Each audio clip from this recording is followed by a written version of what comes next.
is going on? Welcome back to the Desire to Inspire podcast. It's your mama's favorite podcast. Yo, mamas. This is no shade to any guests we've had on yet, but this is probably the most excited I've been to get on here. We got and it's also very rare that I have the title of an episode before the episode comes out, but this is 100% DBAP.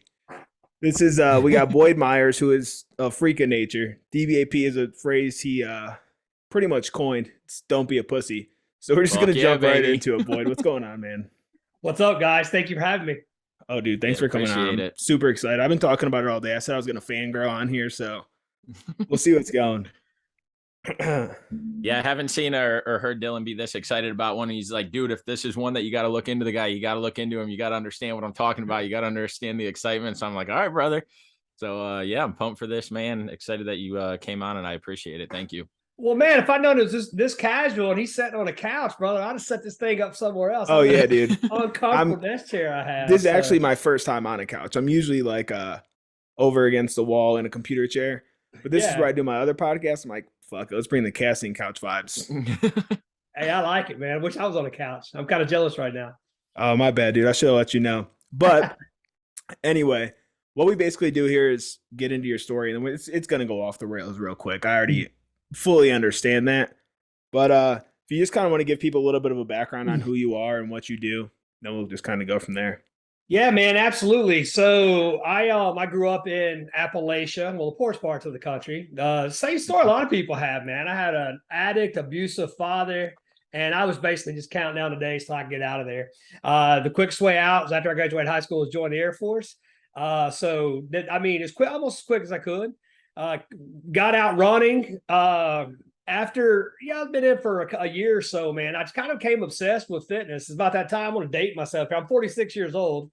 So back in about 96, 97, Bill Phillips of EAS ran his first Body for Life transformation contest. Well, I did that and was absolutely hooked. So after that point, I was spending so much time in the gym. The gym I was working out at, they offered me a job. I kind of like took it. Started training people on the side for free. I was working like 4 to 6 hours a day training people.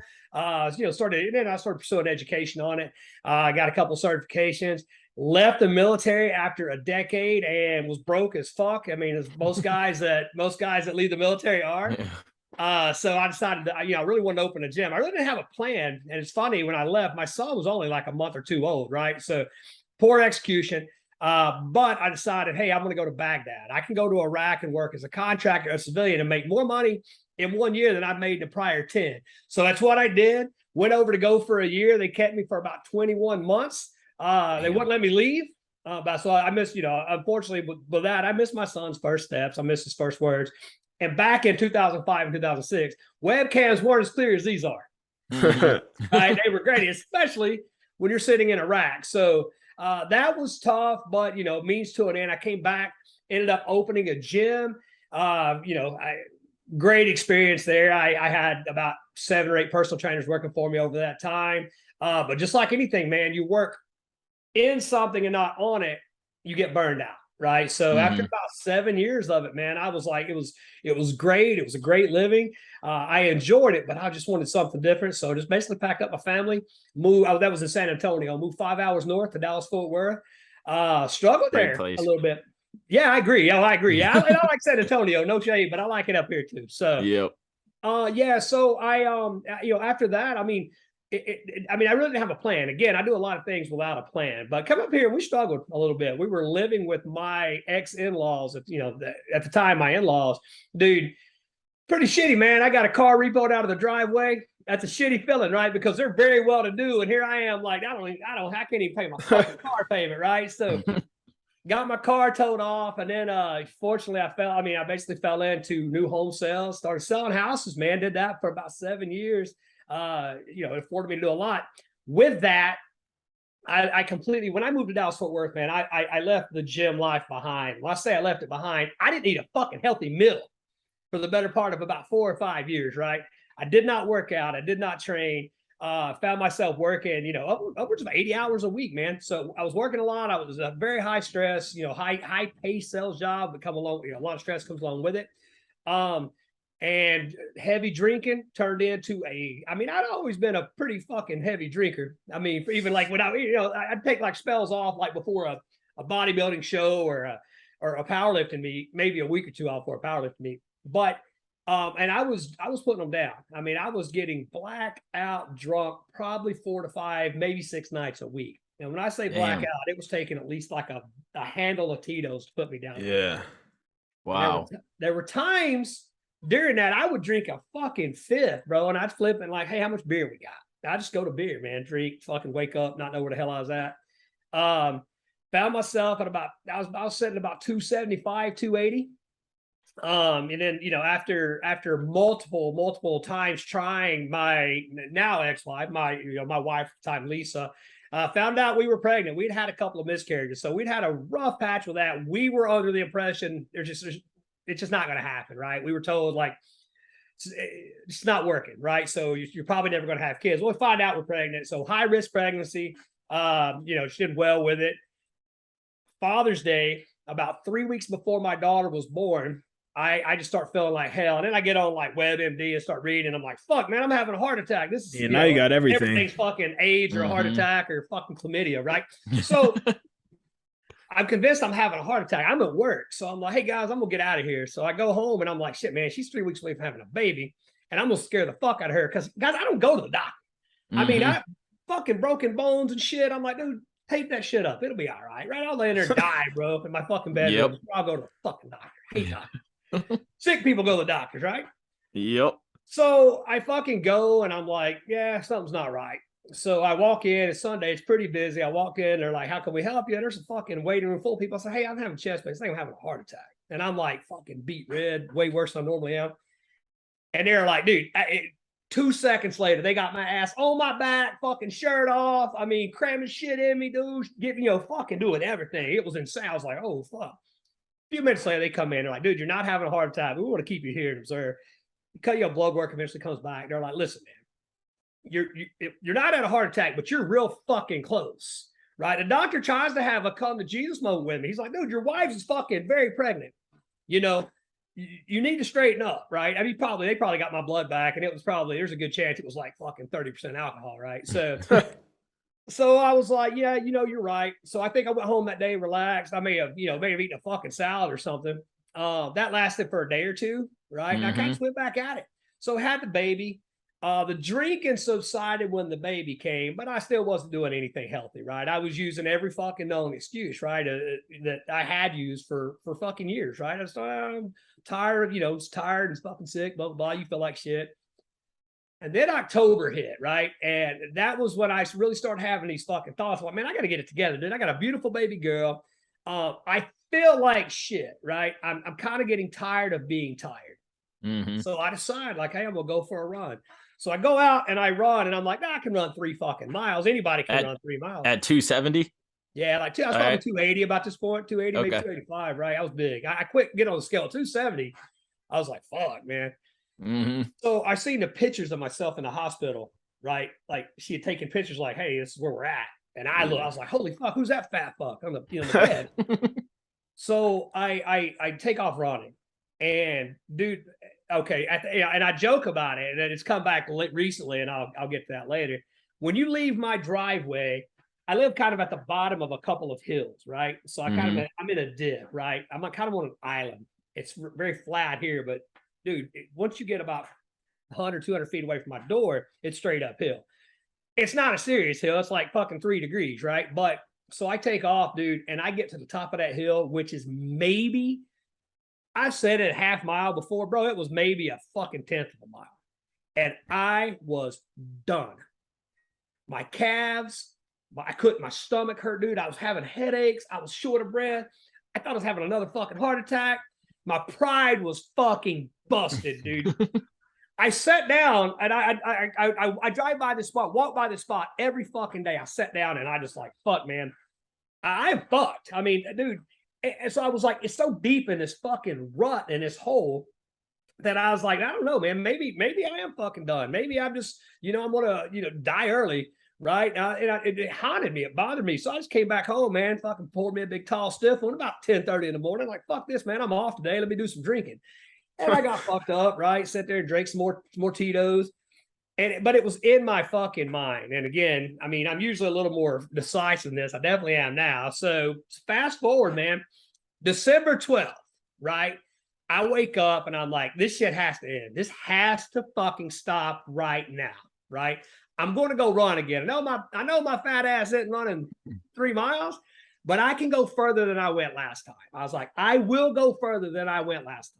Okay. And I made it about 100 feet further, which is not very fucking far, right? But I was fucking dead. I mean, that was a hard run. It's 600 feet, man. So I was in trouble.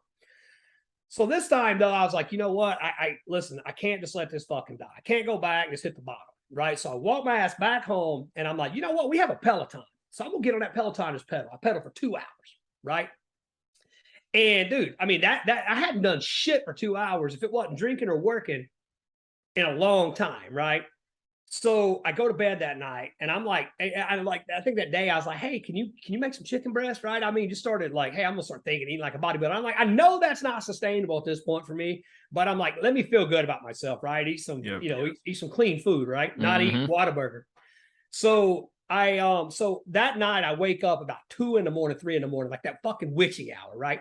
And I'm laying there and I'm thinking, dude, my legs hurt like a motherfucker, first off, right? My ass hurts, my legs hurt, the taint hurts. I'm like, dude, this is not good, right? But I just having all these thoughts, right? I'm like, I mean, how did it get this bad? How did I let it get this bad? I'm like, look, I got to do something, right? I've got momentum. I mean, it's a little bit. It's a fucking flaming. This is a spark, right? Now I got to like fan that spark. I got to build a fire here. So I got my ass up, man. We had moved our Peloton. It was Christmas time, right? So we moved our Peloton into the media room, right? So it's nice and dark in the media room. Let me back up. That day I did that 2 hours on the bike. I signed up for a Spartan race. That day I got off. I was like, fuck, man, I'm gonna sign up for the Spartan race, right? A 5K 6 months out. I thought it was gonna take me 6 months to get ready, bro. A 5K. So I'm like, okay. So I go in there and I get on that bike, bro. And instead of turning the fucking lights on, I didn't turn the TV on. I didn't turn the damn screen on to hear this women screaming at me and playing fucking 80s rock or whatever. I just pedaled that motherfucker, man. I had a bunch of water and I think I had a Nutri-Grain bar. And I pedaled that fucking bike for 4 hours. So I hadn't done shit and I'm dying. But I'm like, nah, it's fucking dark out. I'm gonna pedal till I fucking see sunlight under the door. So I get out, I walk out, and I have my laptop sitting on my like breakfast nook table. I walked over and I'm like, you know what? I think I'll be okay on that 5K. I need something bigger. So this is December 13th. I signed my ass up for an Ironman. And shit. When I say I signed up for an Ironman, a couple of things. First off, I had not run a mile in 13 years. I had not swam a lap in 25 years. I had never been on a fucking road bike ever. I didn't own one. And even worse than that, I thought, even when I signed, I found the one that was furthest away. It was 11 months out. It was Ironman Arizona, November 24, 2019. So I thought an Ironman was a 1 mile swim, a 50-mile bike ride, and a 10-mile run. An Ironman is a 2.4 mile swim, a 112-mile bike ride, and 26.2. I didn't find that out till later that day. I'm telling somebody about it. They're like, no shit. And they tell me the distance. I'm like, are you fucking kidding me? I said, I don't think that's what I'm doing. And they're like, yeah, dude. And I pulled up online. I'm like, fuck. Right? I already paid for it. I'm already doing it, right? So I was like, fuck it, man. I guess I got some work to do. So signed up, and that started a pretty incredible journey for me. Holy shit. Fucking nuts, dude. So a day you were just like, you know what? Fuck it. I'm gonna go all out. Well, I guess you didn't think that. You thought you were doing less, but still, that's insane. Because a lot of people would have just pulled out. I mean, I pulled out with way less. For most I was people, gonna say, I know the answer to this, but did you complete the Ironman? Oh yeah. So there's a lot happened in between that. So about 8 days after that, my Lisa, she was we have about that this time we have a 5-month-old, right? I've got my son at that point was 14, just turned 18 last weekend. But he was 14 then, right? And we're having a Christmas party at our house for everybody that I work with or work for me or whatever.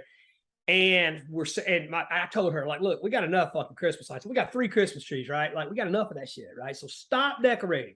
Well, she decides she needs to put more Christmas lights outside in the back because my back patio is a big place where people hang out. So she goes out there on a ladder while the baby's taking a nap.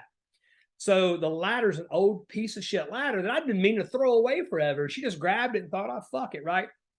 The ladder had like a bad, like it was one of those like hitch ladders. Mhm. One of those hitches was fucking broke. And she goes on, she's on it. She's up at about 7 feet. And then that fucker breaks and it basically almost rips her fucking leg off, right? So Oh shit. her tibia was completely hanging out of her leg.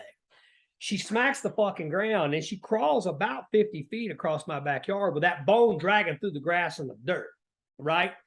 I start getting phone calls, but I'm selling a house at this point, right? So I'm like, I don't answer the phone, you know, and it's blowing up. And I'm like, who the fuck is calling me?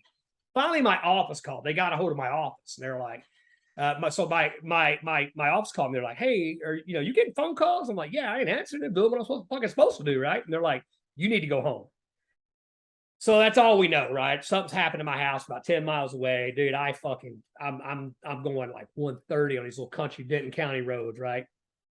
Flying home. I get home and I see, fuck, I don't know what's happened. My first thought is something's happened with my baby, right? Mm-hmm. I see police officers, there's fucking EMTs, there's like 2 ambulances out here, and I'm like, what the fuck, right? So I run in, I can tell like they're in the backyard. So I run in the backyard, I come around the corner, nobody warns me, and I just see her leg just hanging out. They got her on a gurney at this point, but her foot's like turning away, her leg's turning away. That's not supposed to turn. So they take her off. They're like, hey, the neighbors are like, hey, we can handle the baby for a minute. Let's, so I rushed to the hospital, all that, right? Basically, she spent the next 40 days in the hospital. Wow. Right? So now I'd already signed up for this race, man. So for Christmas, I got a pair of those Under Armour fat tires. It was probably the first kind of running shoe I'd fucking had in 20 some years. Mm-hmm. And I had an Apple Watch, right? So all I know is like, dude, now I've got something to hold me accountable for moving. So she was mostly in and out. She had 10 surgeries eventually. She got blood poisoning from the fucking dirt and all that, right? Jesus. So all I can do is just fucking walk around the hospital like when she's sleeping. So I just started like, man, I'm just going to fucking walk, right? So eventually, that got to 40 days later, she comes home. She came home for a few days, but got sick again. And now we've got like, I've got to help her with her bandages. I got to like help her move. We got a 5-month-old, right? And my son's got to be, he's at this point, he's a freshman in high school. I got to get his ass to high school. Well, dude, I live in Denton County. He goes to Prosper High because that's where she was a teacher at, right? At Prosper. So I had to drive him 30 minutes each way to get him to school. That meant I had to get up 4 a.m. to get the baby ready, to get everybody situated, everybody fed, everybody dressed, get the kid to school, come back, tend to my baby or whatever, finally put her in daycare because we had to, right? Get her situated, make sure she was okay. And dude, I would get on that fucking Peloton, right? I mean, so there was times when the baby was here, I would have 10 or 12, 5, 6, 7-minute rides because I had to get up and go check the baby, but I kept getting my ass back on it. I knew exactly the route in my yard to run a mile. I would run at one point I ran 12 miles in my yard, right? I got a pretty decent, I got a 1.5 acre, 1.6 acres. But dude, a fucking mile, 10 miles a long way running around in circles, right? But I had to be close enough in case the baby cried. I had the walkie-talkie. I'd run with it in my pocket, right? So I could hear her. So yeah, man. So that shit goes on. Eventually she starts being able to get on crutches and then a knee scooter, so she became more mobile, and could do a lot more. But man, that first month, man, was crazy. But I was so locked in. I mean, first thing was taking care of her and taking care of my family, right? Don't get that twisted. Motherfucker said, you should prioritize. I fuck you, you weren't here. Yeah. Right? I knew that if I didn't do something, I wasn't going to be around much fucking longer anyway. Right. So I had every excuse not to fucking do it. And I that's the one thing I take the most pride in was for those first few months, I didn't fucking, I had every reason. I was the last motherfucker to bed. I had to do all the cooking and shit and the first motherfucker awake. Mm-hmm. But I always found I made time because it mattered. Dude, that point right there, I'm not looking at my phone when I'm looking down. I'm taking notes because you're saying so much that I want to touch on. But that right there is the fucking key. There are so many people I know today, and if you don't know, I'm sure you do, but Dylan and I are trying to bring mental and physical health together because there's a bridge that needs to be built. And man, there's people in my life, friends, family, it doesn't matter who the fuck it is, people on the internet that I talk to, and all of them, it could be they're overweight. they're unhappy in their marriage, they fucking can't pay the bills, whatever the fuck it is. And they have every excuse on why they can't start. Oh, I can't go today because of this. Oh, I can't go today because this came up. It's like, you can fucking go today. You're just not prioritizing it. And if you truly wanted it, if you truly wanted this change, you would do it. And it doesn't matter what it takes. Like you said, it could be 7-minute increments, but you add those 7 minutes up over the course of 24 hours and you do it 12 times. We're talking some serious like exercise you're getting, and whether it's steps, a run, whatever it is. So that right there is, I just wish that we could get this through to society's head, but we're always so quick to glance at the next thing on social media that we scroll to, or an email that comes in that gets us off track, or somebody calls us to go out and fucking get fucked up and drink, that we don't spend enough time prioritizing the things in our life. And it's like, if you know your evenings are heavy booked after work, where you got to cook dinner, you got to take the kids out, all this stuff, take the kids out like they're a dog, but like feed the kids, whatever, then get up at 4:30, get up at 5, do it before you go in the office. But again, people want to just bitch and complain about all these things that they have wrong. And I understand life is fucking crazy. We don't know what it's going to throw at us. But what I do know is there's always time for something when you want to improve it or you want to get better at something. You just got to make it a new habit of yours. Yeah, man. And I don't think it's so much. See, here's the thing, man. And I guess as I've gotten older, that I've become keenly aware of time, right? Mm-hmm. Dude, you don't have fucking time not to do it, right? You have to do it. Yep. Okay. So I started thinking about this, right? I started thinking, I'm 46. I think the fucking average American now, I think it's less. I think it's gone down in the last like 5 years, right? I think we lived to like 78, 70, something like that, maybe 80, right? Whatever. Well, dude, okay, so in 2 weeks, I'm doing these, couple of Ironmans, right? There's not a lot of fucking 80-year-old men doing it. There are, once in a blue moon, one shows up, right? There's not many 70-year-old motherfuckers doing it. There's some 60s, right? But 50s is kind of, so you got to think, man, you're not living the fucking life the way you're living in your 40s, your 30s, your 20s as you hit 60s and 70s and 80s. You can want to, and you may be the exception to the rule, but guess what, motherfucker? You're not Tom Brady, right? Mm-hmm. And Father Time is starting to catch that dude, right? Mm-hmm. So, yep. We all have an expiration date, right? So, dude, I don't give a fuck to live to being 100, right? I just want to be alive. While I'm here, I want to I don't want to be alive till I'm 100. I want to live while I am here, right? So, people, I don't have time. You don't have time not to. We're not here forever, right? And so you said it perfectly, man. People fucking believe that, like, I don't have time because of my family, bro. That's exactly fucking why you got to do it. Yes. But the bottom line is, man, you got to start with your foundation, right? Yep. I can't be a good father, a good partner, a good friend. I can't earn my fucking max for my family if I'm not taking care of this, right? Mm-hmm. It starts right here. That's the foundation, right? And I tell people, yeah, you're right, man. So I tell people, like, focus on the F's, right? And getting fucked up in football are not in this list. And I love football. I don't mind getting fucked up every once in a while, right? Yeah, it's fun. I don't live like a fucking monk. So all those guys that think you got to live like a monk, that ain't me, right? Mm-hmm. So, dude, I tell people, like, first off, the foundation. And that's fucking getting your mind clear and getting your temple right, your foundation and your fitness, right? Got to have faith, whatever that is. It doesn't have to be Christianity. It can be whatever. Faith is something. Motherfucker, we didn't just appear here out of nowhere, right? I really believe that. Then you got your family. You got to pour into your family. You have to be there as a man. I'm sorry, this may piss people off, motherfucker. You got to be the backbone of your family, right? You got to protect them and provide for them. You have to. Yep. And then, like I said a minute ago, earning money. You got finances, bro. Fucking, you got to earn money, dude. I mean, you know this, right? I think it's a fucking shock, right?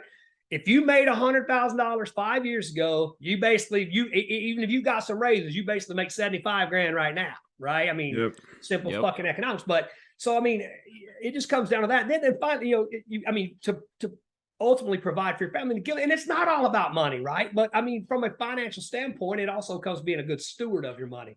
And then, you've got your friends, right? That's the final F in my little F puzzle. It's weird. All the F words I say, that's not the one. That one doesn't fall in there. Yeah. So, I mean, I really believe it's that important. But the bottom line is, it always, and this is not being selfish, bro. If I don't go back to that foundation, this other shit's not going to fucking stay upright. Yep.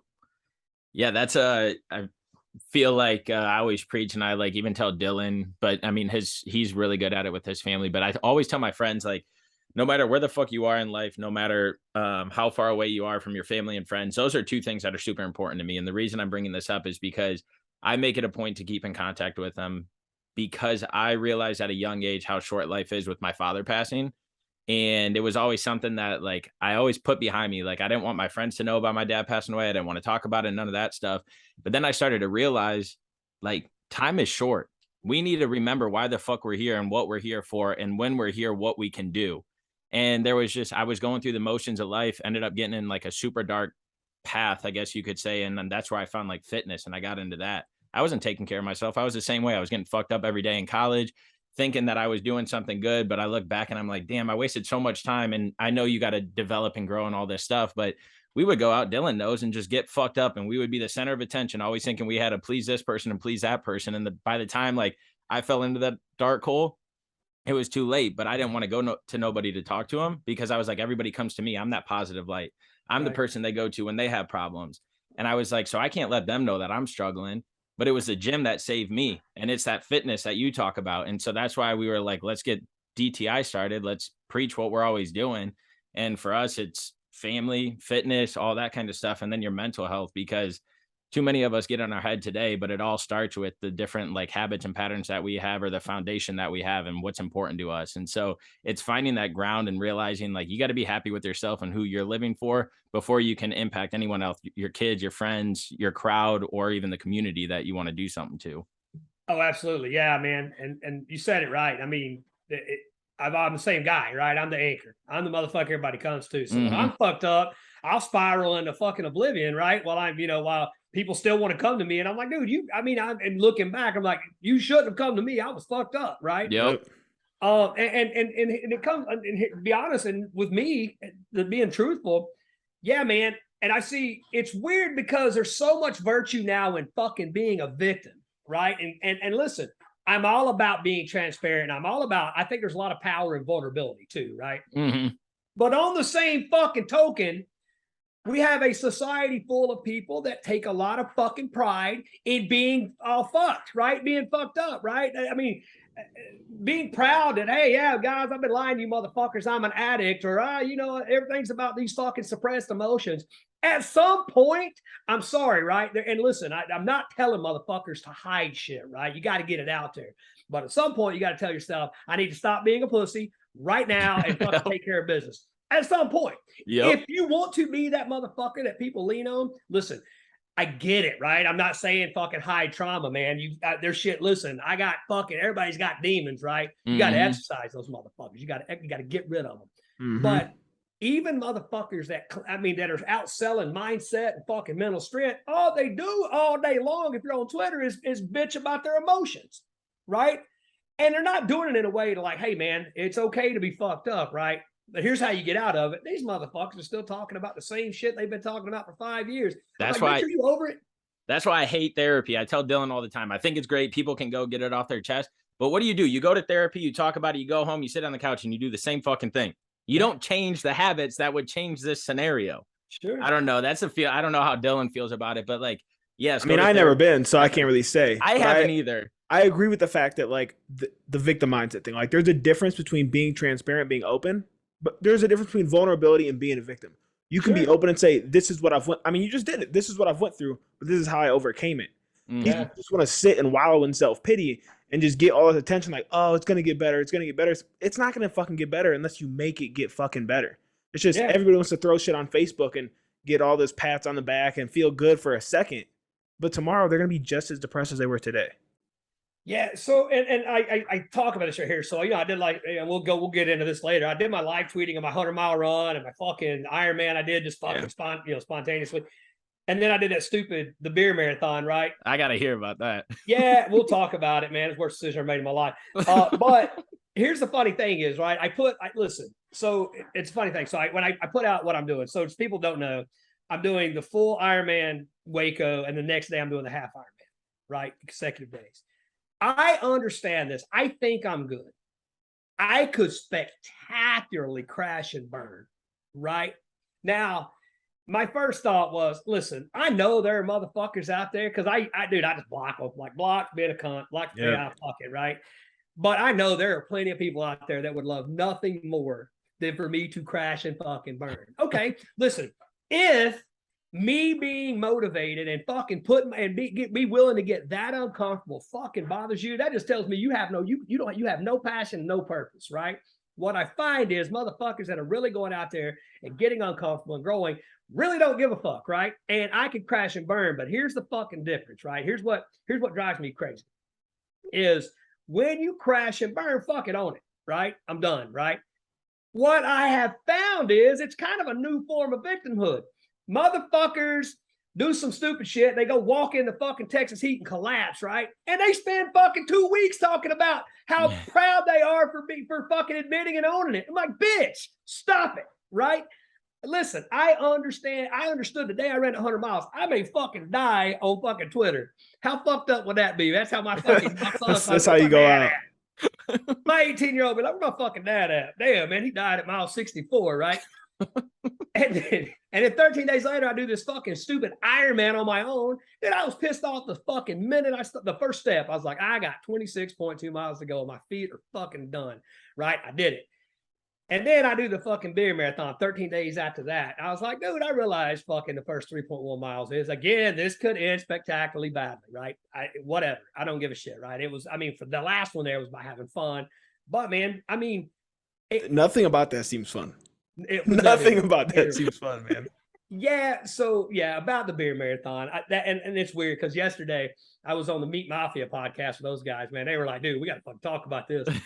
And I said, look, man, I'll never do it again. And they're like, well, they start talking. Oh, fuck it, man. We'll do it together. I'll do it with you guys. But now, see, I would do that. I would do it in a group. Man, how many times did you throw up? I didn't. So wow. yeah. So yeah. So and we'll go to that, right? So that's the thing everyone's talking about right now. So he's like, only weak bitches throw up. Dude, I thought I was going to. So I was sitting. I live like, dude, I very fucking like. You people understand, man. My like fucking rate, especially like during prep, I don't go far, right? And I quit driving almost, man. I just fucking walk everywhere. And I live kind of in the country, right? So there's a Mexican restaurant a half mile away. I walk up there and have like, if I want to go out to eat, I'll walk my ass up there and eat. So I get my groceries delivered. I fucking swim in my neighborhood. I freaking, you know what I mean? I train. I work out at a buddy's place up the street, right? He's got a fucking big shop with all the fucking pallets and shit in there. So I'm like, dude, I really don't have any reason to leave the house, right? I can live like a monk, which I don't, right? But anyway, I could. So I decided, like, I'm sitting there eating at the Mexican restaurant, and the waiter up there, the bartender, he's like a 3-time state champion cross country guy. And we were talking, and he said, could you imagine drinking a 12-pack and running a half marathon? And I was like, dude, I was like, yeah, I think I could fucking do that. And he's like, and I was like, well, I'm not gonna do anything half-assed. I think I could drink a case of beer and run a full marathon at the same time, same day, whatever. He's like, how would you do it? I'm like, I don't know. So I tweeted out, hey, I'm trying to figure out what would be the best approach to drinking a case of beer and running a marathon. I don't think there's a best approach. There's not, right? And people were like, run the marathon and drink the beer. And I'm like, dude, fuck that, man. I'll be tired, right? Yeah. So I was like, you know what? Fuck it. I'm doing it Tuesday. And I was like trying to plan on when I would do it. This is Sunday. And I'm trying to think when I'm going to do it. And I'm like, well, I was on Zach Bitter's podcast on Wednesday, right? Fucking ultra world champion. And I'm on his podcast. Well, he tells me, he said, dude, I'm looking at my phone. People are like, are you watching this fucking guy drink a case of beer and run a marathon? He's like, he checks it out. He's like, holy fuck's the guy on my podcast tomorrow. Well, I'm fucked up. He tweets like, hey, man, you going to be okay? I'm like, you don't worry about me. You just show up, right? So I start, and I'm like, okay, I think I'll drink 3 or 4 and then go run, drink 1 or 2. Well, I get rolling at 8 in the morning. I didn't know. I mean, here's the thing. I know I could run a marathon, but it's been a long time since I drank a case of beer. Yeah. So I fucking crack the first one open, and I drink like 4, and it's all live tweeted. The videos are all there, and it's fucking. Oh, I've seen them. I was watching in real time. Well, dude, I decide after like 3 or 4 that I'm fucking feeling good. I'm sitting in my backyard. I'm gonna do a power hour before I drink. So I didn't fucking I was walking around my yard, right? I walked a half mile maybe, right? And I drank 9. And then I was like, fuck it, let's go run. So I know, I think I had 18 down at mile 8, and it was just after that, man. I watched some of the videos today because I knew it'd probably come up, right? And I was watching the videos. I was like, I don't remember doing that video. I don't think I've seen that video. Holy shit, right? So yeah, it was rough. But here's the ultimate reason I did that was because I want to, like, first off, dude, there's a lot of motherfuckers that hey, I'm going to start on Monday, right? And they get fucked up on Saturday or Sunday watching football or whatever. And they're like, fuck it, man. What's the use, right? I can't. I'm not giving my best, dude. Especially if you're on Twitter, right? You start believing that, and you're only seeing highlights, man. For 99% of people on Facebook, especially Instagram, you're seeing everybody taking their fucking modeling shots in their gym, right? You can't take your shirt off in the gyms I fucking go to. So I'm like, I don't know. I need to find a different one, I guess. Me either. I'm looking right now. Yeah. So I'm just like, dude, you don't have to fucking live like a monk. Now, you need to get to fucking work, right? There's going to be some discipline. But look, man, ultimately, in the grand scheme of things, I'm kind of a fuck up, right? So you can be a fuck up. You don't have to live fucking perfect. Just get off your ass and do something. Now, I'm not encouraging anybody to drink a case of beer at a time. I'm damn sure not encouraging you to do it while you're running a marathon, right? But listen, if you fucking slip, you can get back up and just fucking keep going. Yep. What do you does your son do any of this stuff with you? Now that he's my son. So my son, no. No, it's funny. He's a great swimmer. He's like 6'1". He just walked out the door. He's like 6'1". Man, he may be 145, 150 pounds. So he just turned 18 last weekend. Okay. That's how I was at 18 though too. I had no muscle on his frame. It was just nothing. Dude, he's got like a 10-pack, right, of abs, right? I mean, that's as impressive of a fucking 300-pound girl having big tits, right? You know, so I mean, she got, bitch, I got double D's. Like, you weigh 400 fucking pounds. That's like half these fucking guys talking about how, like, here's how you get shredded. I'm like, dude, get a fucking tapeworm. Yeah. I'm a grown ass man. You know, fucking, dude, I look, man, I'm like, hey, I'm like, listen, that shit cracks me up, right? Like, okay, oh, you're 18 and you got abs? Hold on, let me get a picture of my son, fucking Michael Phelps looking. He's got to clean his abs with dental floss and a Q-tip, right? Like, you know, so, right. So, you know, no, he does. To answer your question, no, he does not. Okay. Yeah, I mean, I don't want to incriminate the guy, but he likes his plant that grows. Yep. I mean, you could say, oh no, I don't, Dad, but yeah, you do. Yeah. I mean, I was a fan of 18 as well, so I can't really knock the guy. Does he think you're a crazy motherfucker then, or what? Is he like, God damn, Dan? You know, it's funny. I don't know, right? I think he's always been around it, right? I mean, I've always even like when I was fucked up from a health standpoint, man, I was obsessed with other shit, man. Like so people don't know this right here, man. I used to be a computer programmer, like way back, right? So, dude, I decided at one point, I was like, dude, I'm creating this business. I'm going online, and I'm going to basically where you could connect your TV, internet, and electricity, right? This is right after that. This is when I first came to Dallas. And I literally sat in front of a fucking computer monitor for 4 straight days. Dude, I would sleep like 30 minutes at a time. So he's always been around. Whatever I decide I'm going to do, it's all fucking in, right? Mm-hmm. If tomorrow I decided, like, motherfucker, because I can play some Madden, right? If I decided that, because I don't just play to beat my friends. I'm like, motherfucker, I'm playing to be the world champion. I will sit my ass in. I could sit if I started doing it because I'm so fucking addicted, right? I'm so obsessed. I'll sit and play fucking 3 days in a row and not fucking blink, right? So I think he's used to it. He definitely has. I definitely see a bit of that in him. What was I gonna say? Do you encourage like the healthier lifestyle now that you're doing all of these things on your kids, or do you let them kind of make their own decisions and go that way? Because I know, like, growing up, like I just worked out with my mom for the first time like a month and a half ago, which was fucking awesome. She's retired. I was like, you need to get active. You need to go. It'll keep you younger, longer. But my father, he was always working late. We owned a golf course, so he was always entertaining, doing things like that after the golf course was over with the bar. And so I never was influenced he was entertaining. Yeah. I was never influenced to like step in the gym. So I didn't have like this like approach. Do you push that on your kids, or you kind of just It's listen, I'm gonna tell you right now, and it's funny, right? So like you can tell people all the shit in the world, right? Now what I have found is like listen, man, and I'll use Twitter for example. I can fucking type shit till I'm blue and I can sit till my fingers fall off, right? Gotta do this. Platitude bullshit. Guys, go get 10,000 steps, guys, drink all kinds of water, fucking quit drinking coffee at 5 o'clock, sleep 8 hours, blah, blah, blah. Go live 3 times a week, all this shit, right? Get 1 gram of protein per pound of body weight. Motherfucker, none of that's a secret, right? But if I type that shit up, man, I may get 1 fucking like, right? For example, nobody's messaging me saying shit. Motherfucker, I got run 100 miles. People are like, dude, if you could run 100, I can run 1, right? So what I feel like ultimately, and I back this out because like when I own my gym, my mother, even like during like my military years, man, because she had gotten a little heavy.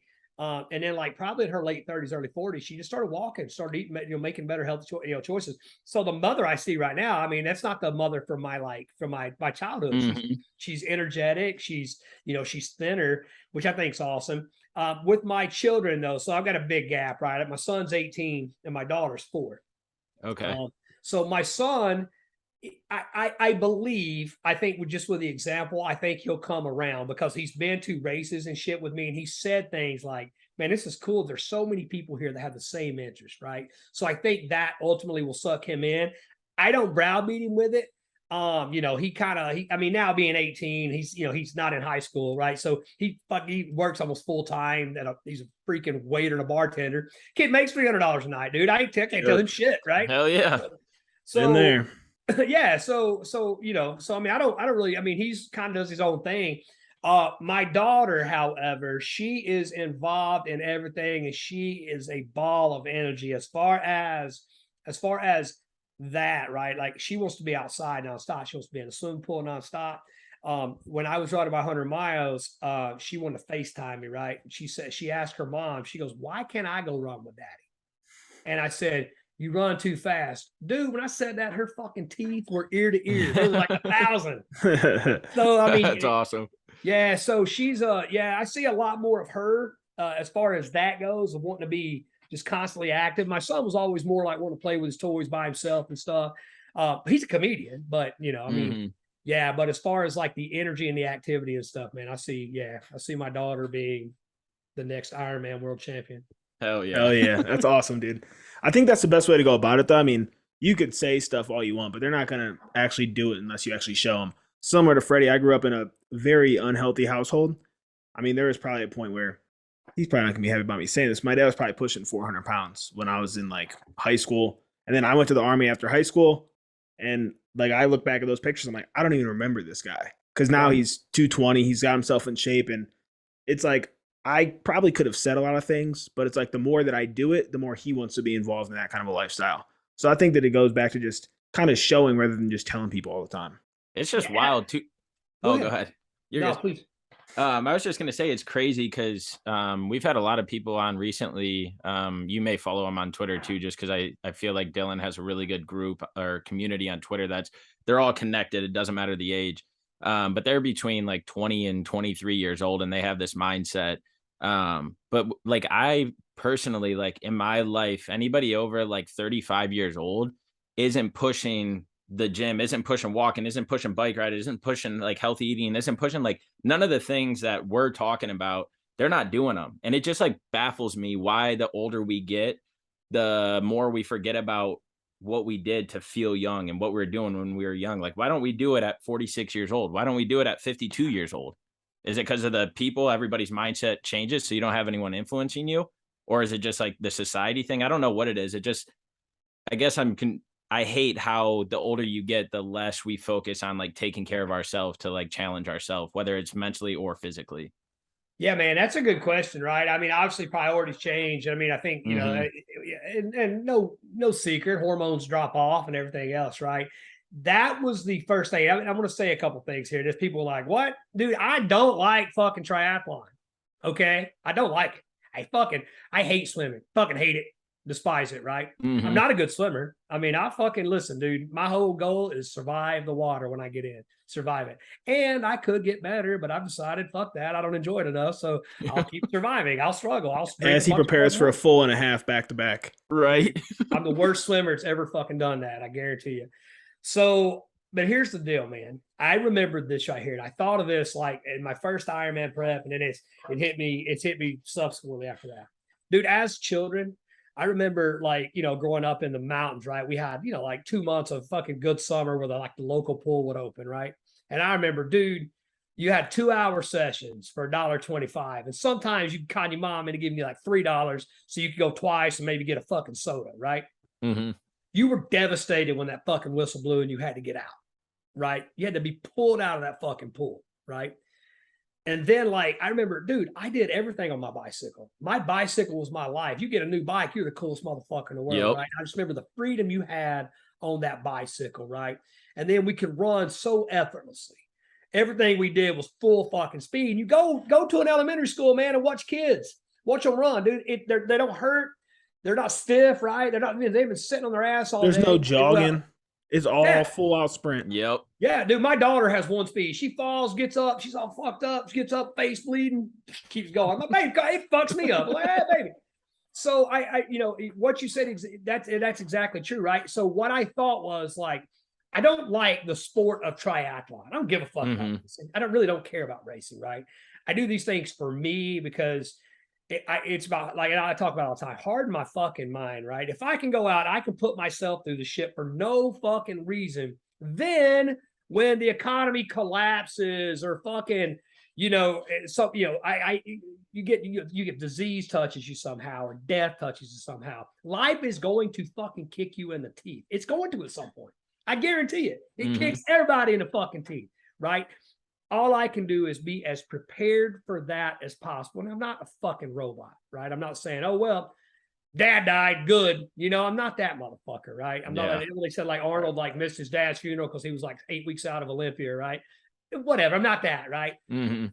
But I guarantee you this, man.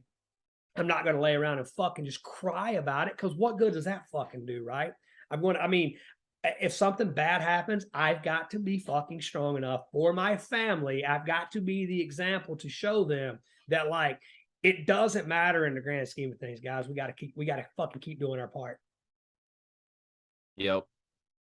But I kind of went off there on a tangent. Sorry, but I'm good at that, right? All good. Is the fucking dude. I mean, that's what. So I don't like triathlon, but what I do is I love the activities that are involved with triathlon. Man, I like being out in the sun. I much prefer being swimming outdoors versus indoors, right? Being out in the fucking water, man, and just being one with nature, right? I love swimming open water. I'm just not good at it, right? I love being on my bicycle. I don't like being on that fucking bike trainer a whole lot, but I love being out on my bike, man. I just being out, just being free, right? And I remember. And this chokes me up a little bit, right? I remember, like, as I was preparing, and I mean, yeah, you know, fuck, I know the little side roads somewhat around here, but as I started running them and I started riding them, I remember being genuinely excited to pack my family up in my truck and just drive up these little roads and show them little fucking things about, like, where the cows are, where this person's got a fucking cool yard that I like. And I mean, just little side roads, like, hey, this hill's crazy when you're on a bike. And then you come up on this other hill and it's blah, blah, blah. And there's always a dog that chases you. There he is, you know? And it's probably dumb, but man, I just remember how being out on that bike and how being out on my feet, I figured I have a house pig, if y'all don't know it. He's asleep right now. But dude, I was out running. There's like probably 6 miles from here. Somebody else has one. And he chased me one day. He fucking ran with me and I had to stop and like get him back to his yard. His name was Hamlet, right? I thought that was the funniest thing in the world. So little things like that. So I took my family over. I said, this is where Hamlet lives. And I'm out there and he comes running. So just little things like that, man. Yep. And we're so fucking stuck on these things. And, you know, we're so freaking worried about getting home and watching Netflix. And we just get so tied up in life, man, that we forget to appreciate little things like, that house has a really fucking cool yard, or this is where the fucking cows are. Man, you remember when you were a fucking kid and you'd see you see a bunch of horses and shit, and you just be like, oh, horses, right?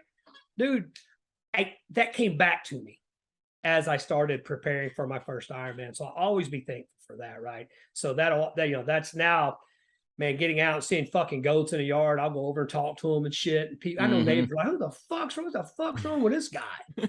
Right. But yeah, man. I just got a bike not long ago, and I've been out just fucking cruising the streets of Dallas, going to areas that like I would see in a car, and I would just go and like ride over there 16, 20 miles, whatever it is. And for me, that's a lot right now. I had a bike when I was younger, like you said, going everywhere, but I just got my first one in like 15 years.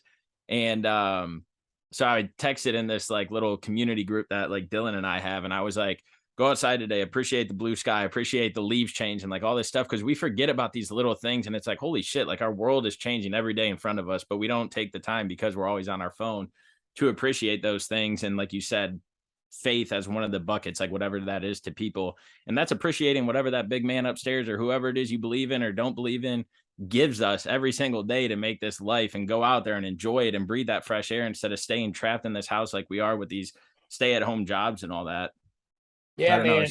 Yeah, it's wild, right? Because I mean, we're kind of, especially Dylan and I, being active on Twitter, because we do have the same circle. I bet we probably share 1,000 fucking mutual followers or something, right? I mean, I haven't even looked or whatever, but I guarantee you, a lot of people we follow a lot of the same people, right?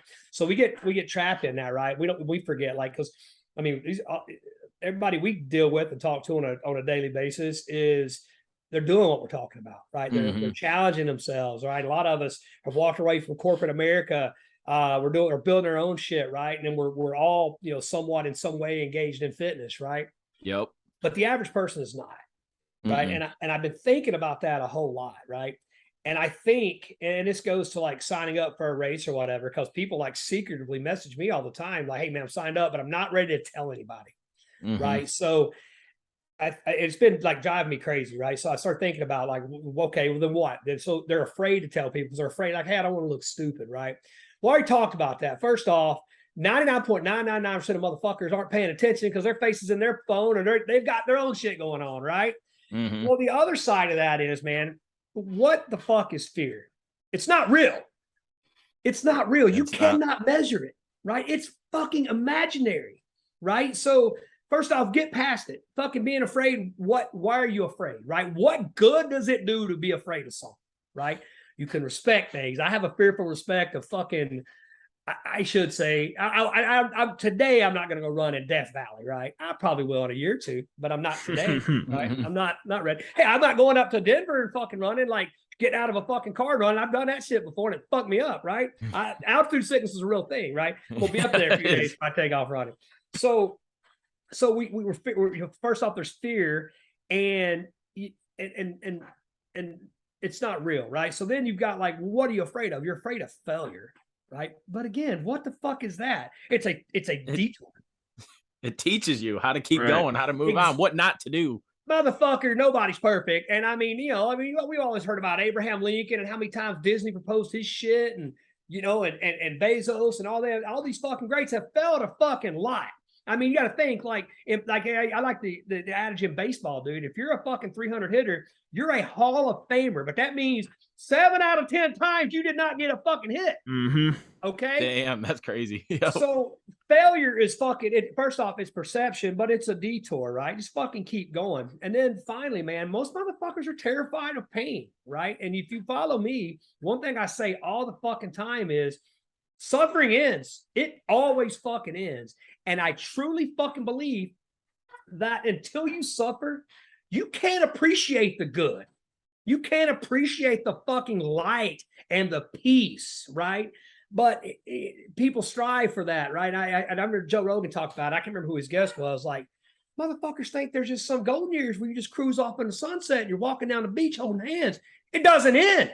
That's not the way it fucking goes, right? So I just find, hey, man, the more I dip myself into the fire, the more I get uncomfortable, man, the more I fucking grow. And through that growth, man, I feel limitless, but I'm getting so much more. I've gotten so much more out of these last 4 years than I did the previous fucking 7 or 8, right? So, I mean, I'm talking 10 times more, right? And I feel like I'm just getting started. That's awesome. That shit makes me want to make sure like that this never falls off. Because I mean, you were active for so long that it fell off, and you're back in it, and now you're getting more out of it. But to kind of go back to like the circles, I feel like I get that a lot. Like I get stuck in like, we got this circle on Twitter where everybody's pushing. So then I just forget about everybody else in the world. And then it's like I go home or I visit with family and friends. I'm like, damn, nobody's really doing this shit. Like, this is a small anomaly here. Like, this isn't what's going on. And so my brother was talking to me today, and he's a few years younger than me, but he's got 2 kids, 6 and 4. And like, I couldn't imagine living that life. Like, it's so completely different than where I'm at. And he's like, dude, I'm fucking loving the podcast lately. I'm loving the people that you guys are having on. And so like, it's like, okay, like if I can't bring everybody into this Twitter circle, like, let me just bring a few of these people at a time and put them out into the world. It's going to get somebody. Yeah, that's a beautiful thing, man. And that, no, I agree. So there's good and bad in that. And I've talked about this a lot with other people is, Daniel, right? We talked about this right here. The good is, dude, we're not limited, right? We're not limited to the people local to us, right? We can meet different people, different walks of life, at different stages in their life. In our Twitter circle, in our group, man, I'm the fucking senior citizen of the group, right? So that's exciting to me because on the other end of that, I see like Michael Donatelli and Adam Sikora, right? And I'm like, and they're like, calling me OG and this shit. I'm like, dude, you guys are so fucking far ahead of where I was or where I even thought, right? So by the time I started doing the shit I'm doing, I didn't know motherfuckers ran 100 miles, right? I thought I was like 100 fucking miles, right? My first marathon was an Ironman, which is funny, right? So, and then, then I've run 100 miles 3 times now, right? And it sucks every time. It's miserable. And every time I said, I'm never doing that shit again. Fuck that. Last time, I mean, for no reason, I fucking broke. I'll share something with you I really haven't talked about. I went to the VA fucking on like July 5th, I think, or 6th, whatever, right after the 4th of July. And I'm telling the guy, man, I think I got fucking testicular cancer, right? So I'm fucked up, man. Y'all can look. I go quiet for a day or two, and I'm like really platitude. So I'm like, yeah, I'm fucked up. I like go on the line and shit. I'm like, hey, man, I think I got testicular cancer. I don't have fucking insurance. I'm disabled. I'm a disabled vet, right? So I've got access, right? I just don't go to the fucking doctor. So I don't give a shit. So I'm like, hey, I think I got testicular cancer. Like, why do you think that? I tell them, they're like, dude, you need to be in here soon, right? I'm like, fuck, man, that fucked me up for a day or two, right? So I rush my ass in there. My balls are killing me, right? The guy's like starts talking to me and shit. They do blood work, but he's like, hey, let me do an exam, right? Checks me out. He goes, man, you got a fucking brutal hernia in your groin, and I bet that's what's causing all this shit. And I'm like, oh, no shit, right? And he goes, yeah. And I said, well, check these hernias out. So I got 2 fucking big lower abdominal hernias. He's like, what the fuck, man? And you really see them when I get leaner, like when I'm getting ready to race, right? He goes, how long you had those? I'm like 10 years. He's like, what the fuck? That's gotta hurt. And I'm like, no, the one down there hurts. I don't know anymore if those hurt. You just live with those now. It's normal. Yeah, he goes, well, dude, let's get this one fixed next week. I'm like, man, I can't because I'm racing in October. He's like, what do you mean you're racing? And I said, well, I'm preparing to tell him. He's like, dude, okay, first off, I think you'll still be able to do that. And I was like, I can't risk it, man, because I had this surgery. Every time I've ever had surgery, anesthesia fucks me up. I'm sick for fucking 2 weeks. Then there's something wrong. I'm just not doing it, right? I'm not going to risk it because I'm not going to stay off my fucking bike. I'm just not going to. This guy's looking at me like, I know that fucking hernia in your groin hurts, dude. I said, yo, it's excruciating. It's terrible. He goes, you feel it every step. And I'm like, yeah. He goes, you feel it on the bike. I'm like, yeah, and it's got me sitting fucked up. It's making my ass hurt, right? So I had to get my bike, dude. I've got like a $500 seat on my race bike. And I don't know if the other day I was like, God, this thing's miserable, right? So I'm like, fuck it. I mean, I'll suffer for, fucking 2 days. Big deal. So then I'm like, I'm sitting there and I'm like, hey, man, is the orthopedic department open? Because it's right after the holidays. Like, yeah, what's up? He goes, we can get you, what do you need? He goes, you're not going to, that hernia is not going to show shit on an x-ray. I'm like, nah, man. I said, so dude, check this out. Back in November, this is in July. I said, back in November, my fucking cycling shoes my right foot stopped fitting. Something's fucked up. He's like, okay, yeah, let's go get it. He looks at it and fucking touches it. He's poking like, man, that fucking hurts like a bitch, right? He's touching. I hadn't made it hurt like that. So he takes an x-ray. He's like, dude, and the orthopedic doctor, the other doctor, fucking radio tech comes out, does x-ray and everything. Other doctor comes out. He's like, this is that motherfucker I was telling you about. He's like, hey, man, how long you been? He goes, are you really getting ready for an Ironman? I'm like, yeah. He goes, dude, you have a hairline fracture, second metatarsal. He goes, he goes, it has to hurt. I'm like, I guess. Yeah, it does. I mean, I've had pain for so fucking long. I don't know. Like, I don't know. Right? I don't have a fucking good gauge. Right. So I'm running this 100 miles on my own. And I'm at mile 35.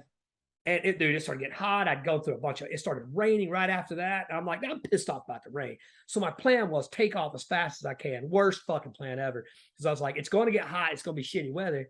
then I can fucking walk for fucking 8 hours, right? I can still walk 3 or 4, miles an hour, and I'll make up time when it's fucking not shitty. Well, dude, I smoked the first 35 miles. I did the first marathon in 4 hours. And then like I realized at mile 35, well, that's not good, but I ain't taking my fucking shoes off. So, but I think I fucking broke something, right? So then the fucking storms come, it rains its ass off. This was August 18th. That was the first time it's rained here in fucking months, right?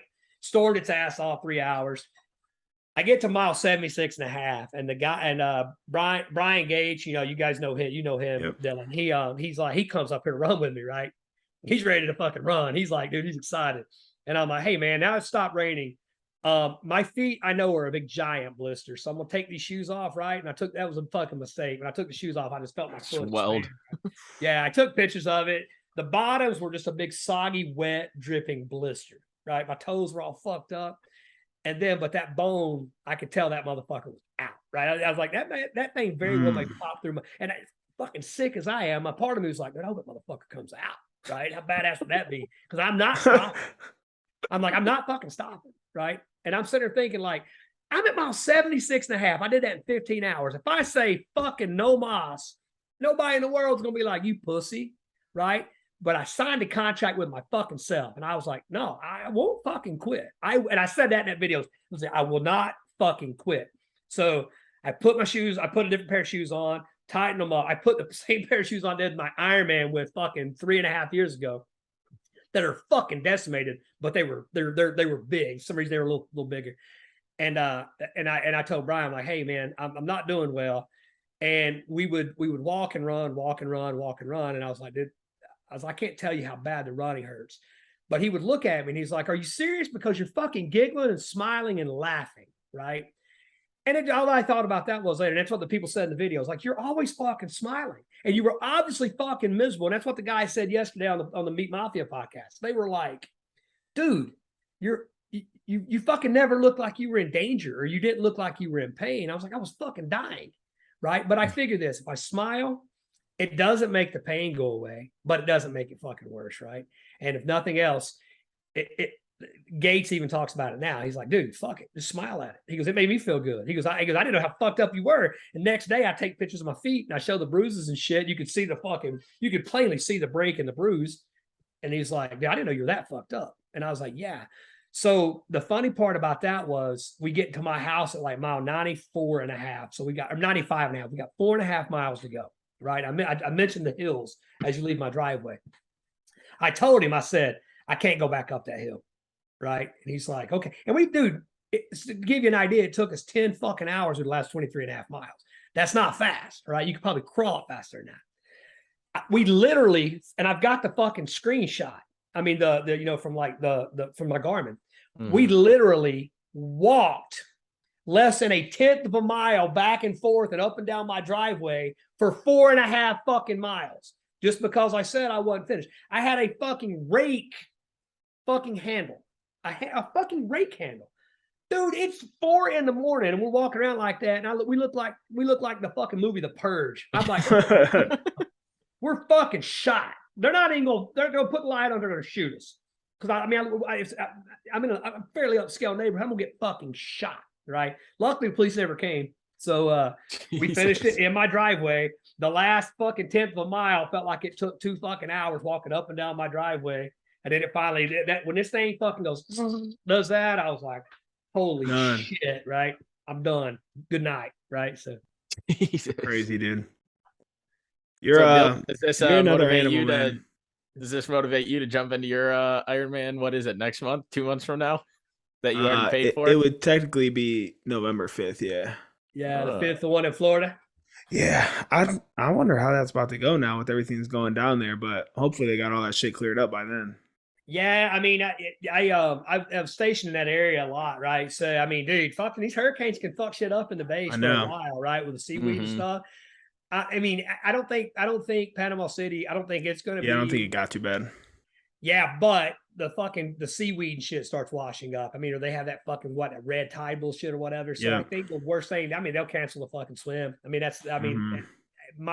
dude, here's the thing. There's a lot of time between now and then. So a storm can roll up. Now, with that being said, bro, I mean, you live in Dallas, Freddie, so you know this right here, dude. We're still fucking getting 90-degree days, right? Yep. Waco is further south than us, so I'm racing 15 days, and the guys, y'all, just like these guys did. I got like fucking 15 guys, random dudes I never met on Twitter, to sign up for Waco, right? Damn.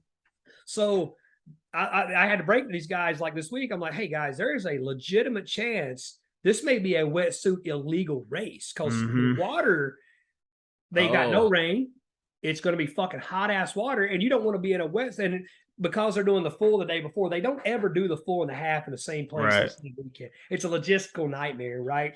But dude, they're starting the fucking race at 10 o'clock, bro. It's not fucking 7 when it's 55 or 60. At 10 o'clock, it's pushing 80. You do not want to be in a wetsuit when it's 80 degrees out.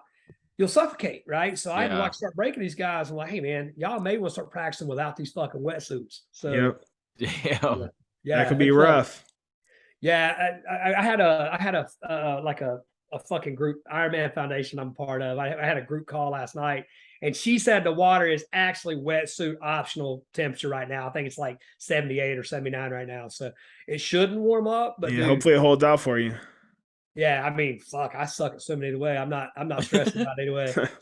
I'll dog paddle if I have to. Hell yeah. We're this is usually about how long we run. I could definitely talk for like 3 more hours, so we'll definitely have to have you back on, man. This is awesome. Anytime, man. Anytime. Yeah, cool. Well, we appreciate it for sure. If there's anything else you want to share out before we end, feel free. Drop your Twitter handle wherever you want people to follow you if they want to stop being a pussy. Yeah. Yeah. So yeah, definitely. I mean, and that's what I mean, that's, yeah, I do get pretty overactive and I go, right. And I rant and carry on. But I tell people like this right here, like when I say don't be a pussy, that's nothing fucking sexual, right?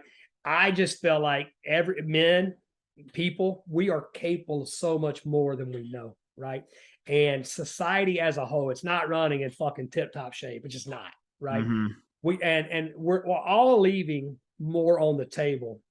And I just want people to wake up to the fact that, hey, you're not going to be here forever. You got to make your fucking mark. You got to leave your legacy, right? And if nothing else, man, it starts within your home, showing your family, showing your children, like, hey, man, there's, this life is not a fucking spectator sport. It's a contact sport. So you got to get out and be active. So anybody like that. Yeah, anybody wants to fucking, anybody wants to get in with, get in touch with me.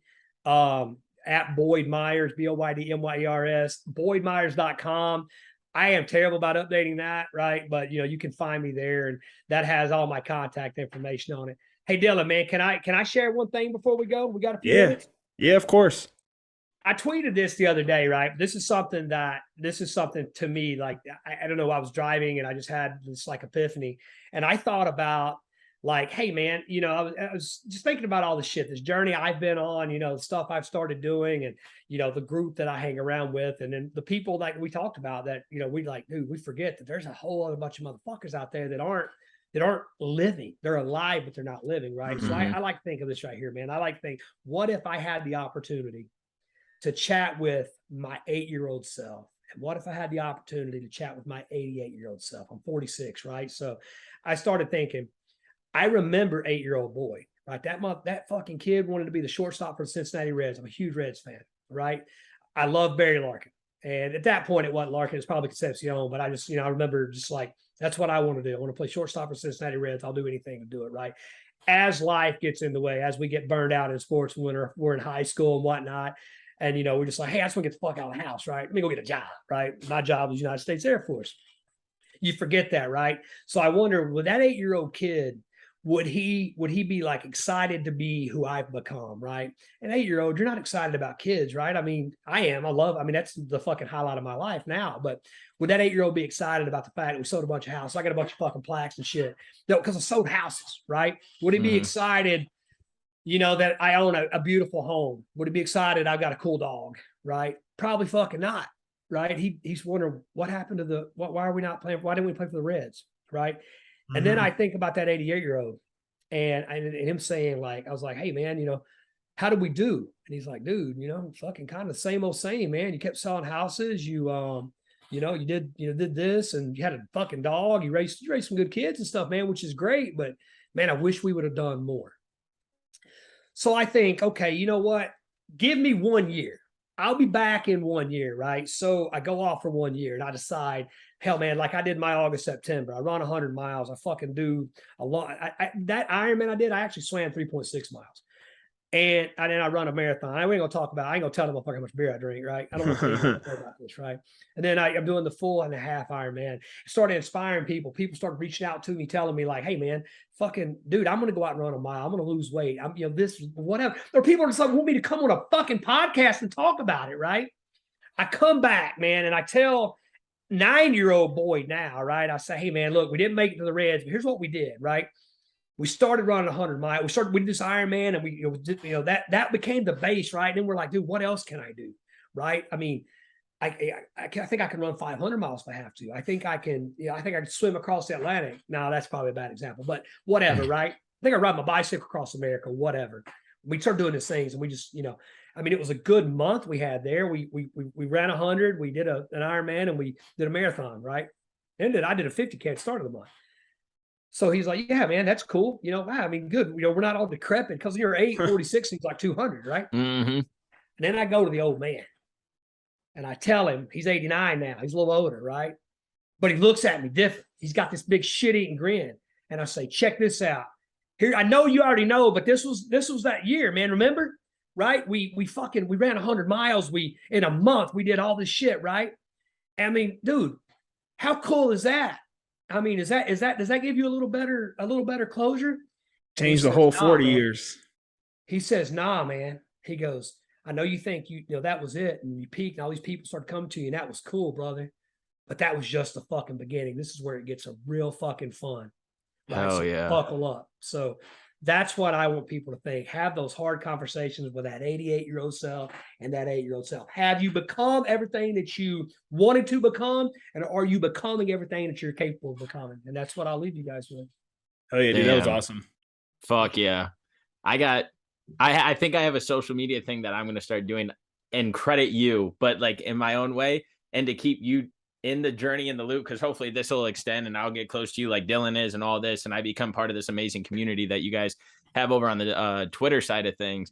But I have some ideas because I think that's a powerful message. And yeah, I have a lot. I really appreciate that. That gave me like goosebumps thinking of that, because me too, actually. Kind of put things in perspective for me, and just like situations I've been in while you're telling this story, I was thinking in my head like, fuck. And so I appreciate that, man. That was powerful. Yeah, I was on Tyler Todd's podcast the other day, and I told him that, dude. I saw, because his hair's like thin, like mine would be if I tried to grow it. And I saw his little head. That's why I don't got any, bro. But he's got those crazy ass eyes, right? I'm sitting there looking at the fucking camera like, this joke got fucking contacts in. And dude, I saw his fucking hair stand up, right? I saw him like, he's like, dude, I just got to chill. And I was like, yeah, man. And dude, I think that's the first time I've ever done that, ever said that without fucking choking up or crying. Because I think about it sometimes, and it's how powerful it is, dude. I just imaginary shit I came up with. And I've sit and fucking thought about it and cried. But now I feel like I'm at a point where dude, it just takes a decision right here to change the entire trajectory of your life. But you got to fucking act on it, right? Yep. You think about it, can't talk about it, can't plan it. Just got to fucking make the leap, man. And I think more people start taking a leap and stop being pussies, I think the world will be a lot better place. Oh yeah. Well, this was awesome, dude. You're definitely gonna be back on. Like I said, you're one of my favorite follows on Twitter. So this was an honor, dude. Man. Yeah, it was a pleasure meeting you, sir. And let's keep spreading this word. Everybody stop being fucking pussies, baby. Stop. Don't be a pussy. Guys, I appreciate you. Thank you so much. Thank you, sir. Appreciate it. See you, boys. Have a good one. Sir.